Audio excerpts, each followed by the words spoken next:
یہ programme US پاک business forum کے تعاون سے پیش کیا جا رہا ہے۔ Unity networking and growth.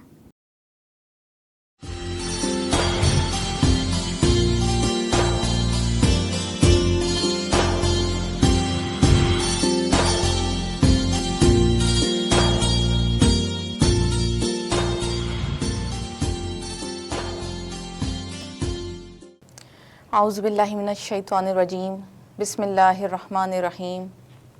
الحمد للہ رب العالمین، الصلاۃ والسلام علی سید الانبیاء والمرسلین وعلی آلہ واصحابہ اجمعین۔ رب اشرح لی صدری ویسر لی امری واحلل عقدۃ من لسانی یفقہوا قولی۔ معزز ناظرین، السلام علیکم ورحمۃ اللہ وبرکاتہ۔ وائس آف ساؤتھ ایشیا کی رمضان المبارک کی خصوصی نشریات رحمت رمضان میں ہوں آپ کی اسکالر ڈاکٹر امرین حفیظ۔ آج کی جو گفتگو کا ہمارا موضوع ہے وہ اہل ایمان کے آپس کے تعلقات پر ہے کہ جن کے ذریعے بندہ اپنے رب کی رحمت کو بآسانی پا سکتا ہے۔ اور اس تناظر میں جس پہلو پر میں سب سے پہلے روشنی ڈالنا چاہوں گی وہ ہے اللہ کے لیے محبت اور دوستی کرنے کا اجر۔ یہ ایک ایسا موضوع ہے جو ہمارے معاشرے، ہماری روحانیت اور ہماری آخرت تینوں کی اصلاح سے تعلق رکھتا ہے۔ حضرت معاذ بن جبل رضی اللہ تعالیٰ عنہ سے مروی ہے کہ رسول پاک صلی اللہ علیہ وسلم نے فرمایا کہ اللہ تعالیٰ فرماتے ہیں، میری خاطر ایک دوسرے سے محبت کرنے والوں، میری خاطر مجالس قائم کرنے والوں اور میری خاطر ایک دوسرے سے ملنے والوں اور میری خاطر خرچ کرنے والوں کے لیے میری محبت واجب ہو گئی۔ اس حدیث مبارکہ میں اللہ تبارک و تعالیٰ بندے کا مخلوق کے ساتھ تعلق رکھنے کا معیار بیان فرما رہے ہیں اور ہمیں سکھا رہے ہیں کہ دنیا میں دوستیوں کی اور تعلقات کی بنیاد کیا ہونی چاہیے اور وہ کون لوگ ہیں کہ جن سے اللہ رب العزت نے اپنی محبت کا وعدہ فرمایا ہے۔ اللہ کے لیے محبت اور دوستی کرنے کا مطلب یہ ہے کہ انسان کسی سے مال و دولت، دنیاوی فائدے، رشتہ داریوں، ذاتی مفادات، نوکریاں، اسٹیٹس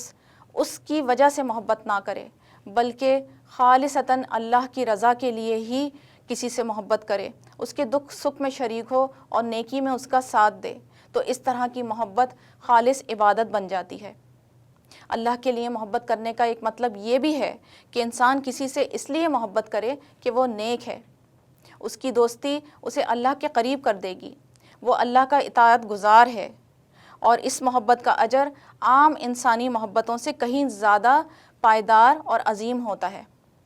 کیونکہ معزز ناظرین، محبت کی انسانی زندگی میں دو اقسام ہوتی ہیں۔ ایک دنیاوی محبت جو کہ انسان خاص طور پر دنیاوی مفادات، تعلقات، رشتہ داریاں، مال و دولت اور کسی نہ کسی دنیاوی مقصد کے بنیاد پر قائم کرتا ہے،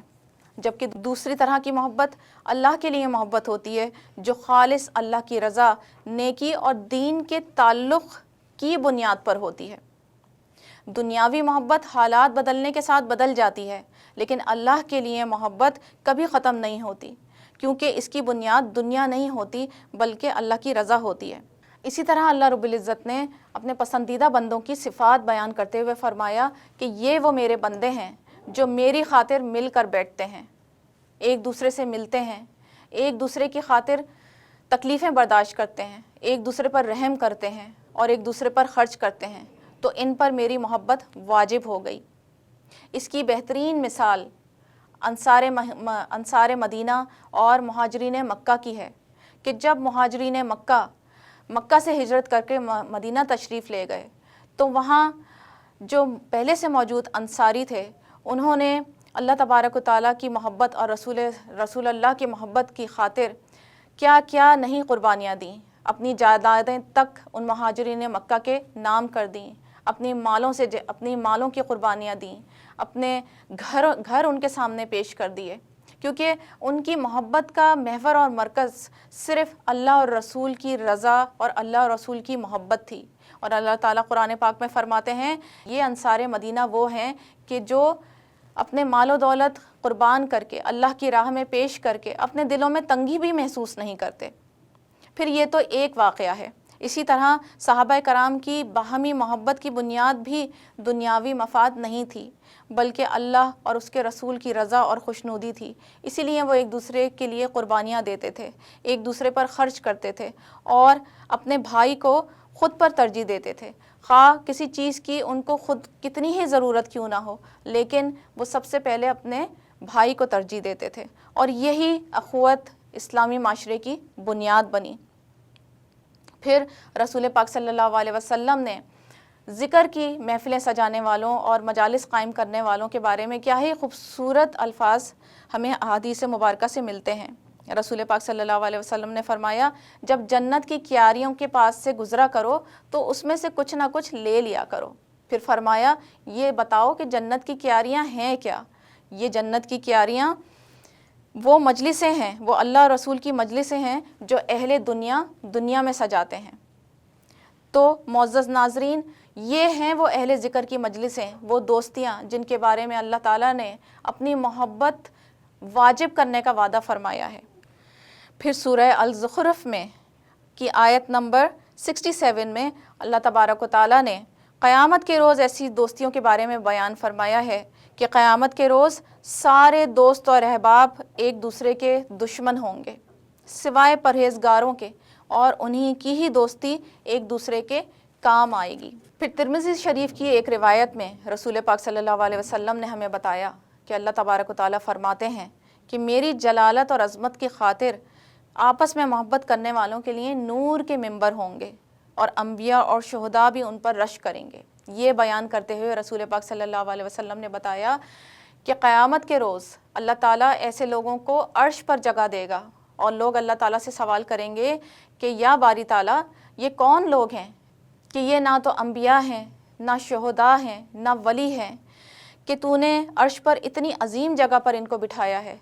کہ یہ تیرا مسلسل دیدار کر رہے ہیں، اور تو بھی مسلسل مسکرا کر ان کو دیکھ رہا ہے۔ اللہ تعالیٰ فرمائے گا، بے شک یہ لوگ نہ تو انبیاء ہیں، نہ ولی ہیں، نہ شہداء ہیں، لیکن ان کا تعلق مختلف قبیلوں اور خاندانوں اور برادریوں سے ہے، کہ یہ دنیا میں میری محبت کی خاطر ایک دوسرے سے ملتے تھے، میری محبت کی خاطر ایک دوسرے سے جڑ گئے، اور میری محبت کی خاطر ایک دوسرے پر رحم کرتے تھے، اور ان سب میں ان کی ایک دوسرے سے کوئی غرض نہیں تھی،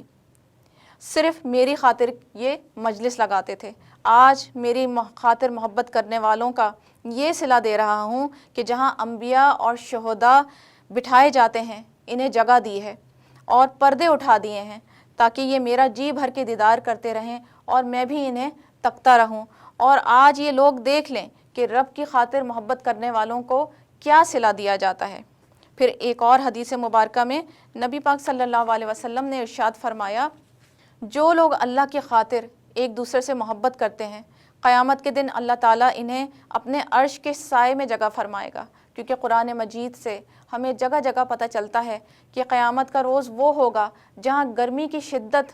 لوگوں سے برداشت نہ ہوگی، لمبی قطاریں لگی ہوں گی، اور پیاس اور گرمی کی شدت سے لوگ بیتاب ہوں گے۔ اس بارے میں اللہ تعالیٰ نے یہاں ارشاد فرمایا کہ وہ لوگ پریشان نہیں ہوں گے جو میری خاطر محبت کرتے تھے دنیا میں ایک دوسرے سے۔ تو اس لیے اللہ تعالیٰ نے بیان فرمایا، آج میں اپنی محبت کے لیے ایک دوسرے سے محبت کرنے والوں کو اپنے عرش کے سائے میں جگہ دوں گا، اور جب میرے سائے کے علاوہ کوئی سایہ نہ ہوگا۔ تو یہ وہ مقام ہے جو صرف اخلاص کی بنیاد پر قائم ہونے والی دوستیوں کو ہی حاصل ہوتا ہے۔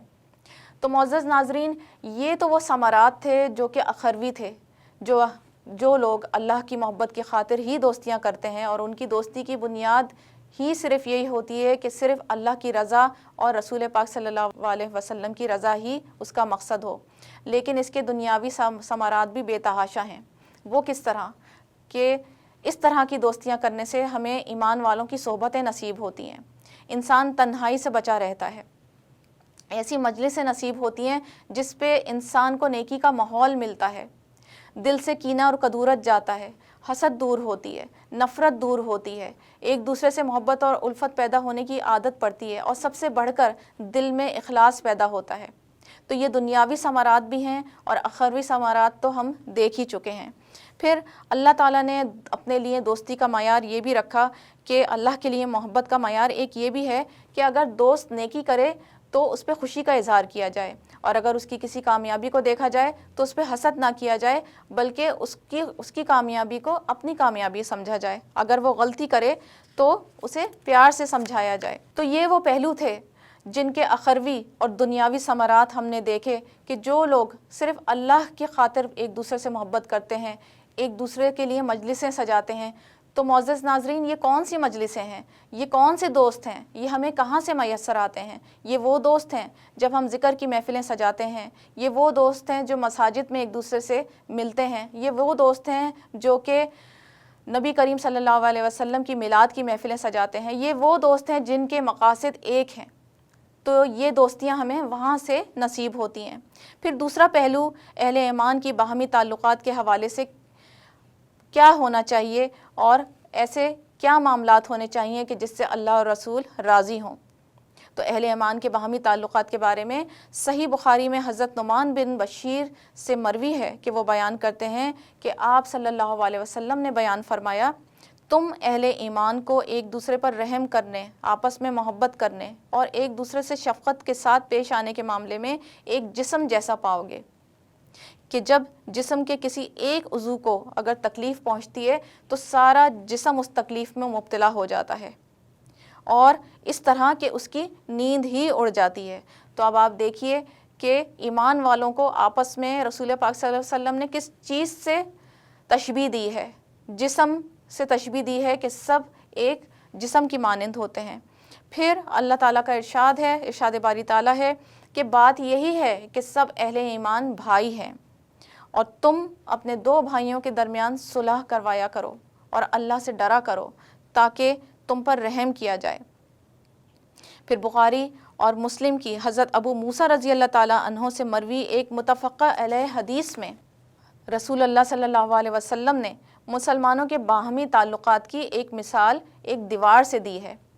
اور اینٹ سے دی ہے۔ آپ صلی اللہ علیہ وسلم نے فرمایا، ایک مومن دوسرے مومن کے لیے دیوار کی طرح ہوتا ہے کہ اس کا ایک حصہ دوسرے حصے کو مضبوط کرتا ہے۔ پھر اس طرح بیان فرماتے ہوئے آپ صلی اللہ علیہ وسلم نے اپنے دست اقدس انگلیوں مبارک کو جوڑ کر یوں دکھا کر صحابہ کرام کو بیان فرمایا کہ اس طرح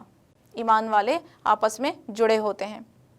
اس حدیث مبارکہ سے یہ بات واضح ہو جاتی ہے کہ مومنوں کا ایک دوسرے سے تعلق اس قدر مستحکم اور مضبوط ہونا چاہیے۔ پھر یہ بات ہمیں صحابہ کرام کے معمولات سے بھی ملتی ہے کہ جب صحابہ کرام ایک دوسرے سے ملتے تو مسکراتے چہروں کے ساتھ ملتے تھے اور ایک دوسرے کو مصافحہ کرتے اور سلام بھی کرتے تھے، جس کے بارے میں رسول پاک صلی اللہ علیہ وسلم کی کئی احادیث مبارکہ میں تاکید آئی ہے کہ جب بھی تم ملو ایک دوسرے کو سلام کیا کرو، اور کسی مجلس میں اگر کوئی داخل ہوتا ہے تو اس کو چاہیے کہ وہ سلام میں پہل کرے۔ اس کی اہمیت کو بیان کرتے ہوئے اور سلام کی اہمیت کو واضح کرتے ہوئے رسول پاک صلی اللہ علیہ وسلم نے فرمایا، اس ذات کی قسم جس کے قبضہ قدرت میں میری جان ہے کہ تم جنت میں داخل نہیں ہوگے اس وقت تک جب تک کہ تم ایمان نہ لے آؤ، اور تم ایمان والے بن ہی نہیں سکتے یہاں تک کہ تم آپس میں محبت کرنے لگو، اور میں تمہیں ایک کام ایسا نہ بتاؤں کہ جسے تم انجام دو تو آپس میں محبت کرنے لگو۔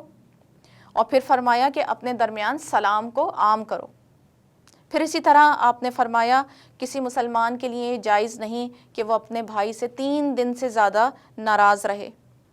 صحابہ کرام کا یہ معمول تھا کہ جب بارگاہ رسالت میں بیٹھتے تو مجلسوں میں بھی ایک دوسرے کے لیے کشادگی فرمایا کرتے تھے، نہ صرف رسول پاک صلی اللہ علیہ وسلم کا حضور کا ادب بجا لاتے بلکہ ایک دوسرے کے لیے کشادگی پیدا کرتے۔ رسول پاک صلی اللہ علیہ وسلم نے مجلس کے آداب کے متعلق فرمایا کہ جب بھی تم میں سے کوئی مجلس میں داخل ہو تو اسے چاہیے کہ وہ کسی کو اس کی جگہ سے اٹھا کر نہ بیٹھے، اور پھر اس طرح سے فرمایا کہ کوئی بھی 2 لوگوں کے درمیان بھی نہ بیٹھے جب تک کہ ان کی اجازت نہ ہو۔ تو اب آپ یہ دیکھیے کہ ایمان کن کن چیزوں سے جڑا ہوا ہے، کہ ایمان کے کیا کیا تقاضے ہیں اور مومنوں کے آپس میں باہمی تعلقات کس طرح کے ہونے چاہیے۔ تو معزز ناظرین، معاشرے کی اصلاح کا راز کیا ہے؟ اگر ہم غور کریں تو ہمارے معاشرے میں زیادہ تر جھگڑے اور اختلافات کی بنیاد کیا ہے اور نفرتوں کی بنیاد کیا ہے، وہ اس لیے پیدا ہوتی ہیں کیونکہ ہماری دوستیاں اور محبتیں مفاد پر مبنی ہوتی ہیں۔ تو جب مفاد ختم ہو جاتا ہے تو تعلقات بھی ختم ہو جاتے ہیں۔ اسی لیے ضروری ہے کہ ہم ایسے لوگوں سے دور رہیں جو برائی کی راہ ہموار کرتے ہیں اور نیکی میں رکاوٹ بنتے ہیں۔ اسی لیے جب تک اللہ تبارک و تعالیٰ نے ہمیں اس دنیا میں موقع دیا ہے اپنا وقت گزارنے کا، ہمیں چاہیے کہ ہم ایسی ایکٹیویٹیز میں انوالو ہوں، ہم ایسے دوست تلاش کریں، ہم ایسی مجلسیں تلاش کریں جو کہ ہمیں اللہ اور اس کے رسول کے قریب تر لے جائے، کیونکہ یہی وہ چیز ہے جس کا اللہ تعالیٰ نے اپنی محبت واجب کرنے کا وعدہ فرمایا ہے۔ آپ نے دیکھا ہوگا، غور کیا ہوگا کہ نماز کے لیے اللہ تعالیٰ نے وعدہ نہیں فرمایا، روزے کے لیے اللہ تعالیٰ نے وعدہ نہیں فرمایا، اپنی محبت واجب کرنے کا وعدہ ان لوگوں کے لیے فرمایا ہے کہ جو اللہ تبارک و تعالیٰ کے لیے ہی خالص ہو کر دنیا میں ایک دوسرے سے دوستیاں کرتے ہیں اور ایسی مجالس قیام کرتے ہیں۔ آخر میں اپنی بات کو سمیٹتے ہوئے وہ دعا کرنا چاہوں گی جو کہ ہمیں ہمارے پیارے نبی صلی اللہ علیہ وسلم نے سکھائی، اور وہ دعا جو ہمیں اللہ کی محبت سے جوڑتی ہے۔ وہ دعا یہ ہے: اے اللہ، میں تجھ سے تیری محبت کرنے والے شخص کی محبت اور اس عمل کا جو مجھے تیری محبت تک پہنچا دے سوال کرتی ہوں۔ اے اللہ، اپنی محبت کو میرے لیے میری جان، مال، اہل و عیال اور ٹھنڈے پانی سے بھی زیادہ محبوب بنا دے۔ آمین یا رب العالمین۔ اللہ ہم سب کا حامی و ناصر ہو۔ وما علینا الا البلاغ۔